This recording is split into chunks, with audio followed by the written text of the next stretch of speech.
Et bonjour tout le monde, j'espère que vous allez bien et j'espère que vous êtes en forme. On se retrouve une fois de plus pour l'Actu des Mouches, émission consacrée à l'actualité cinématographique et vidéoludique. Et cette semaine... cette semaine... Bon, plus sérieusement, il y a vraiment pas grand chose à se mettre sous la dent cette semaine. Je vais essayer de faire au mieux quand même. J'ai pas encore regardé les bandes annonces. Ça se trouve en fait, tous les trucs qui sortent vont être intéressants. Donc on est parti. Première sortie cette semaine, il s'agit du film Abigail, qui est un film d'horreur épouvante. Suite au kidnapping de la fille d'un puissant mania de la pègre, un groupe de criminels amateurs pensait simplement devoir enfermer et surveiller Sejal Badrin afin de pouvoir réclamer une rançon de 50 millions de dollars. Ça va, c'est pas grand chose. Retirés dans un manoir isolé, les ravisseurs commencent mystérieusement à disparaître les uns après les autres au fil de la nuit. C'est alors qu'ils découvrent avec horreur que la fillette avec laquelle ils sont enfermés n'a rien d'ordinaire. Eh bien, très honnêtement, je pense pas que j'irai le voir, mais ça a l'air quand même assez marrant. Je trouve que ça fait extrêmement penser aux films de série B, voire même de série Z qu'il y avait dans les années 80-90. Là, j'ai vraiment l'impression qu'on est un petit peu sur le même standing, mais année 2020. La bande-annonce ne dévoile pas grand-chose de plus que ce que nous explique le pchit, donc déjà c'est pas mal, il n'y a pas trop de spoil. Après honnêtement, ça a l'air, je trouve que ça a l'air fun, hein. Je trouve que les scènes ont l'air plutôt bien filmées. Ça a l'air d'être un petit peu presque, enfin ça se veut sérieux, mais j'ai l'impression qu'ils ont assumé vraiment leur côté, allez, notre film, de toute façon, c'est un truc, ça va être n'importe quoi, donc même si on le fait en mode sérieux, on y va à donf, on met de la surenchère, vas-y, on va le faire danser, enfin une vampire ballerine, c'est pas tous les jours qu'on voit ça, j'ai envie de dire. Et donc du coup, ben, je m'attends à un film qui se prend clairement pas au sérieux. Alors j'espère en tout cas que le film ne va pas se prendre au sérieux parce que sinon ça va pas être bon du tout. Mais je suis même étonné que dans la bande-annonce on n'ait pas eu droit à un moment donné. J'espère qu'il sera là dans le film, ce fameux moment où le groupe va se dire je pense que la meilleure idée c'est de se séparer. Franchement, quand tu regardes la bande-annonce, je trouve qu'on s'attend clairement à ce qu'on nous sorte ça à un moment donné. Je pense donc que c'est le genre de film où il faudra clairement mettre un petit peu son cerveau de côté. Après, forcément, ça va pas s'adresser à tout le monde vu que c'est un film d'horreur, mais en vrai, je pense que pour le fun, ça peut être sympa. Bah vous voyez, j'avais dit que cette semaine il n'y aurait pas forcément grand chose. Finalement, on commence déjà avec un truc plutôt marrant, donc ça s'annonce plutôt bien. Deuxième sortie, il s'agit du film Salem. Djibril est un jeune Comorien des Sauterelles, un quartier difficile de Marseille. Il est amoureux de Camilla, une gitane du quartier rival des Grillons. Lorsqu'elle lui apprend qu'elle est enceinte, Djibril lui demande d'avorter pour ne pas déclencher une guerre des clans. Mais l'assassinat d'un ami de Djibril, sous ses yeux, va embraser les deux cités. Traumatisé, Djibril sombre peu à peu dans la folie. Il est persuadé qu'une malédiction s'est abattue sur le quartier et décide de garder à tout prix son enfant. Pour lui, seule sa fille pourra les sauver du chaos. Eh bien, j'ai pas grand chose à dire sur ce film. J'ai regardé la bande-annonce qui m'a laissé un petit peu, pas perplexe, c'est pas le terme, mais ça a l'air quand même assez chelou. En fait, j'ai l'impression qu'il y a une partie du film qui va se dérouler durant l'enfance de Djibril, et la deuxième partie, voire même certainement un peu plus de la moitié du film même, qui va se dérouler une fois qu'il est adulte. Et en fait, ce qu'on nous montre dans la bande-annonce, c'est que finalement, il est emprisonné assez tôt dans le film, ça j'en sais rien, mais que en gros, il va avoir sa fille, il va pas la voir grandir, il va sortir de tôle, et elle aura déjà, je sais pas, dans la bande-annonce, j'aurais envie de lui donner une quinzaine d'années, vous voyez, quelque chose comme ça. Donc c'est assez bizarre la façon dont le film a l'air construit. Après, attention, hein, c'est que la bande-annonce. Donc j'ai envie de dire, ça m'intrigue, mais je suis pas plus chaud que ça pour aller le voir. Alors, c'est possible que je me trompe, mais j'ai l'impression qu'il y a quelques moments où il y a un côté un petit peu fantastique avec des nuées de je sais pas trop. Il y a un moment, il y a une espèce de nuée d'oiseaux, un autre moment, une espèce de nuée de, je sais pas, des insectes, des guêpes, trucs comme ça. Donc, est-ce qu'il y a vraiment un côté divin comme le laisse sous-entendre justement le pchit et la bande-annonce? Est-ce que ça va être juste des trucs qui n'ont rien à voir?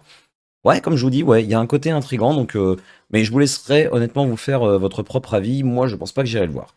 Avant-dernière sortie de la semaine, il s'agit du film Memory, un drame avec Jessica Chastain et Peter Sarsgaard. Sylvia mène une vie simple, structurée par sa fille, son travail et ses réunions des alcooliques anonymes. Pourtant, ses retrouvailles avec Saul bouleversent leur existence, réveillant des souvenirs douloureux que chacun avait enfouis jusque-là. Le pchit est assez court, c'est net, c'est précis, ça va droit au but. Après, la bande-annonce nous montre pas mal de choses, peut-être presque un petit peu trop. Ça a l'air vachement intéressant. Je m'attendais clairement pas à ça en voyant la bande-annonce. J'espère juste que enfin, je sais pas trop comment dire, mais il y a des moments, j'ai l'impression qu'ils axent sur le drame. Il y a des moments, c'est tourné un petit peu en autodérision, voire même un petit peu trop. Le fait que le personnage de Saul, justement, semble être amnésique. Enfin, j'ai l'impression qu'il va y avoir quelque chose en lien avec ça. Donc, j'espère que c'est plutôt bien équilibré dans le film. Alors, les réunions des alcooliques anonymes, on n'en parle absolument pas dans la bande-annonce. Je ne sais pas du coup s'il va y avoir une importance vis-à-vis de ça dans le film en lui-même. À voir certainement qu'ils vont axer sur la relation entre les deux personnages, voire même avec l'entièreté de la famille, parce que j'ai l'impression que de ce que nous montre la bande-annonce, le personnage de Saul est connu quand même par beaucoup de monde. Donc, je sais pas trop. Enfin, j'ai l'impression que c'est quelqu'un qui a appartenu à cette famille ou c'était un ami de la famille. Je ne sais pas trop. J'ai pas trop envie de me spoil. Comme je vous le disais, ça a l'air assez intéressant. Donc, je pense que si j'ai le temps, celui-ci, j'irai le voir. D'autant plus que les acteurs en plus ont l'air de plutôt bien jouer. On a pu voir les commentaires, enfin vous pouvez peut-être voir les commentaires dithyrambiques sur leur performance dans la bande-annonce. Donc ouais, non, non, je suis plutôt curieux. Après, je dis que j'ai pas envie de me spoil, et honnêtement, je pense que je me suis même trompé en disant c'est certainement un ami de la famille. Non, elle élève sa fille seule, je m'attends clairement à ce que ce soit lui le père.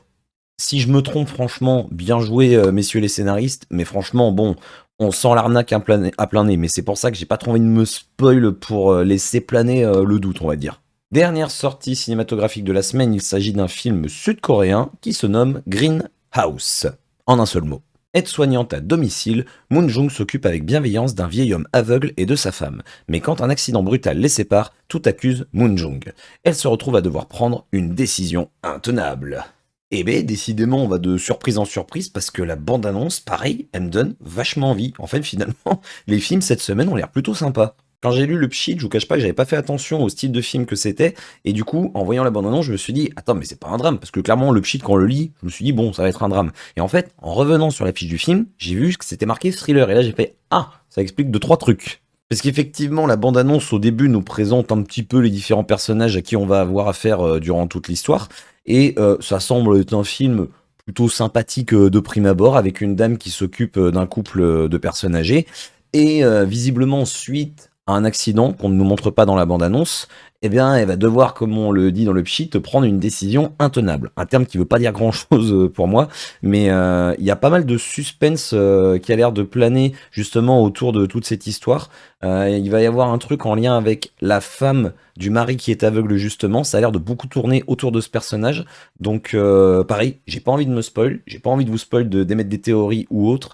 Donc je vous laisserai découvrir la bande-annonce en plus de celle que je vous montre.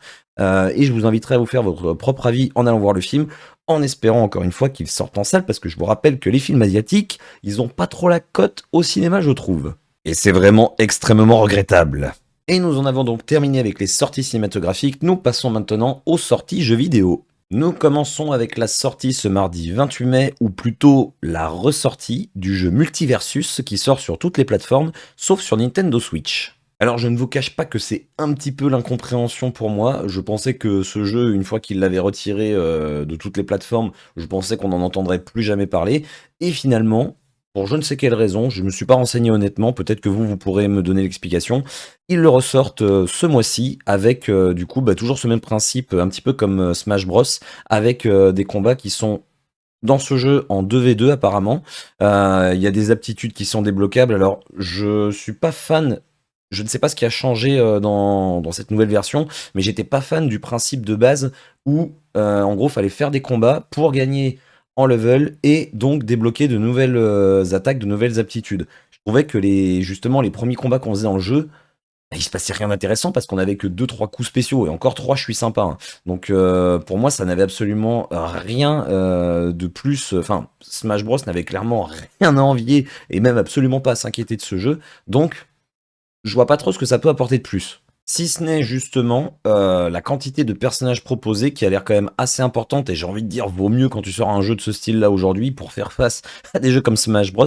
Après, vu que c'est gratuit, forcément ça risque d'attirer un petit peu de monde. Il me semble que le jeu d'origine était gratuit, par contre il me semble qu'il y avait plein de microtransactions pour débloquer tel ou tel truc. Ça, j'espère qu'ils l'ont viré parce que franchement, je trouve ça nul dans les jeux comme ça, enfin je vois aucun intérêt. Cela n'est que mon avis perso, encore une fois. Mais en vrai, Vu que tous les personnages sont issus de l'univers Warner Bros, on en voit déjà pas mal dans la bande-annonce. Donc entre les personnages, j'en prends quelques-uns au hasard, mais les personnages issus de Scooby-Doo, des Looney Tunes, forcément, on peut apercevoir des personnages justement de l'univers de Batman, enfin de DC Comics. On a Jason, on a l'agent Smith. Alors ça, je m'y attendais pas du tout. Je sais pas s'il était dans le multiversus de base. Donc à voir jusqu'où ils ont poussé le délire et combien il va y avoir de personnages au total, parce qu'il y a clairement moyen de faire quelque chose. Donc j'en attends pas grand-chose, mais j'espère qu'ils feront pas de la merde pour autant. Nous enchaînons avec la sortie ce mercredi 29 mai de Nine Souls exclusivement sur PC. Il s'agit d'un jeu d'action, aventure, exploration, plateforme, combat, il y a un petit peu tout, j'ai l'impression, uniquement en 2D avec une esthétique visuelle absolument sublime, on peut employer les termes, clairement le jeu a l'air très très très très beau, et le but du jeu va être d'affronter les 9 Souls, comme le nom du jeu l'indique, qui sont les 9 protecteurs du royaume. Alors hormis l'ambiance qui a l'air absolument incroyable, à voir ce que ça va donner au niveau du gameplay, quand on voit le trailer, moi ça me donne une impression, je dis bien c'est juste une impression de rigidité un petit peu dans le gameplay, après, maybe je me trompe encore une fois. Il y a l'air d'avoir pas mal de possibilités dans les combats, il y a l'air d'avoir également pas mal de phases différentes, c'est pour ça que juste avant quand je vous décrivais quel style de jeu c'était, il y a clairement un petit peu de tout, j'ai même l'impression qu'ils ont mis presque des énigmes dans certains passages de plateforme. Je vous parlais du gameplay juste avant, alors à voir comment ils ont géré ça, parce que de ce que j'ai pu lire, c'est très inspiré de Sekiro avec un système de timing pour favoriser justement les parades. Donc j'espère que c'est bien géré, parce que les jeux avec la parade qui est mal gérée, c'est clairement l'enfer. Dans tous les cas, je trouve ce jeu vachement intriguant. Je pense que si j'ai l'occasion, j'y jouerai. Mais voilà, encore une fois, je vous encourage à vous faire votre propre avis. N'hésitez pas à me faire un retour en commentaire si vous le souhaitez. Nous enchaînons avec la sortie du jeu Capes qui sort le même jour que Nine Souls sur toutes les plateformes, et il s'agit pour changer d'un jeu de stratégie et de tactique. Alors, de ce que j'ai pu lire, c'est un jeu qui se déroule dans un univers où des super méchants ont pris possession un petit peu du monde, et donc le but, donc ça va être un jeu d'action au tour par tour, et le but, nous, ça va être de recruter justement une bande de super-héros pour affronter les super-vilains. C'est marrant parce qu'à chaque fois que je regarde les descriptifs des jeux de ce genre, c'est marqué le système de combat mise beaucoup sur l'importance du positionnement. Quoi? Sur un jeu de stratégie? Non mais vous vous rendez compte? Bon, plus sérieusement, je me moque, mais il faut toujours partir du principe qu'il y a des gens qui ne connaissent pas ce style de jeu. Donc, c'est normal, je rigolais. À côté de ça, il y a l'air d'avoir pas mal de compétences qui vont être exploitables tout au long des différents affrontements. Je vous cache pas que moi, c'est pas un jeu qui m'attire. Franchement, avec le côté super-héros, ça aurait pu, mais je sais pas, j'ai l'impression que ça fait assez vieillot dans les animations. Ça a l'air assez lent. Alors, un jeu de stratégie au tour par tour, faut pas s'attendre à ce que ce soit dynamique non plus. Mais il y en a quand même qui ont l'air vachement plus dynamiques que ça. Là, je sais pas, ça m'inspire pas plus que ça. Après, pour celles et ceux qui aiment ce style de jeu et qui aiment en plus de ça les super-héros et les super méchants, je pense que vous y trouverez peut-être votre compte. Dernière sortie de la semaine qui sort sur toutes les plateformes sauf sur Switch ce vendredi 31 mai, il s'agit de F1 24 qui est un jeu, attention, de course. Bon, très honnêtement, moi je mets ça dans la même catégorie que les FIFA, les NFL, les NHL, les trucs qui sortent tous les ans et qui font juste quelques petites améliorations par-ci par-là, voire même pour certains, il y a de la régression. De ce qu'on peut lire dans les nouveautés, en gros, il y a une physique des véhicules qui a été retravaillée et améliorée. On a également une refonte du mode carrière, hein, attention, hein, ça change peut-être la donne de beaucoup. Mise à jour globale des différents circuits présents au calendrier et une meilleure modélisation des pilotes et des voitures. En vrai, je me moque un peu, mais j'ai absolument rien contre les jeux de course. Je trouve même que c'est plutôt divertissant quand on joue à plusieurs. Pour certains même, comme Burnout, pour citer cette licence qui n'existe plus malheureusement, c'est même assez fun à jouer en solo. Donc, voilà, je suis juste pas un aficionados plus que ça de ce genre de jeu, mais ça ne me déplaît pas pour autant. Donc, j'espère que vous y trouverez votre compte pour celles et ceux qui apprécient. Et c'est assez triste, mais comme je le disais en début de vidéo, eh bah c'est tout ce qui sort cette semaine. Alors, pas tout à fait, on a deux trois trucs, 2-3 jeux par-ci par-là, notamment Construction Simulator 4. Mais j'ai envie de dire, qu'est-ce que vous voulez que je vous raconte sur ce jeu? Enfin, c'est un jeu de simulation de construction, donc bah voilà, j'ai rien de plus à dire. Donc, bah écoutez, j'espère qu'il y aura un petit peu plus de contenu, notamment vidéoludique, la semaine prochaine. Mais dans tous les cas, par rapport à ce que moi je vous ai proposé aujourd'hui, j'espère que je vous aurai donné envie d'aller voir de films ou de jouer à certains jeux. Comme d'habitude, n'hésitez pas à me faire un petit retour en commentaire si vous le souhaitez ou à me laisser un petit pouce comme ceci ou comme ceci et à partager la vidéo autour de vous. Et nous nous retrouvons la semaine prochaine pour une nouvelle session de l'actu des mouches. Je vous souhaite à toutes et à tous une très bonne journée, une très bonne soirée et ou une bonne nuit. Comme d'habitude, prenez soin de vous et bisous tout le monde.